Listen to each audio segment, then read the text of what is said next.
সময় সময় আমাদেরকে কখনো ভাসিয়ে নিয়ে যায় মাঝগঙ্গায়, কখনো বা কিনারায়। এই সময় আমাদেরকে ক্ষমতার আসনে বসায়, আর আমরা বেশিরভাগ মানুষরাই সেই ক্ষমতার অপব্যবহার করতে শুরু করি। আমরা ভুলে যাই এই সময় কখনো আমাদেরকে ভগবান বানায়, কখনো বা শয়তান। এই সময় আমাদের এই দেশে জন্ম দিয়েছে বহু মানুষকে। এই সময় জন্ম দিয়েছে এপিজে আব্দুল কালামকে, জন্ম দিয়েছে অটল বিহারী বাজপেয়ীকে। এই সময় আবার জন্ম দিয়েছে জ্যোতি বসুকে, জন্ম দিয়েছে বুদ্ধদেব ভট্টাচার্যকে। এই সময় আবার আমাদের দেশে জন্ম দিয়েছে মমতা ব্যানার্জিকে, জন্ম দিয়েছে শুভেন্দু অধিকারীকে। আমরা এই সময়ের উপরে নির্ভর করে আমাদের মতো করে ইতিহাস রচনা করি। সেই ইতিহাসের পুনরাবৃত্তি আবার আমাদের জীবনেই হয়।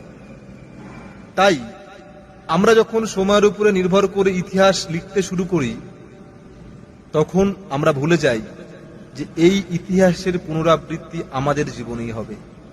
তাই আপনি যখন ইতিহাসের খাতায় সময়ের উপরে নির্ভর করে পেন চালাবেন, মাথায় রাখবেন এই ইতিহাসের পুনরাবৃত্তি কিন্তু একদিন আপনার জীবনে হবে। তাই সময়কে অপব্যবহার নয়, সময়কে ভালো কাজে ব্যবহার করুন, সুস্থ কাজে ব্যবহার করুন। এই সময়কে কাজে লাগিয়ে আপনি আপনার জীবন, আপনি আপনার ভবিষ্যৎ যেমন বদলে দিতে পারেন, তেমনি এই সময়কে কাজে লাগিয়ে আপনি এই সমাজটাকেও পাল্টে দিতে পারেন। তাই সময়ের অপব্যবহার করবেন না।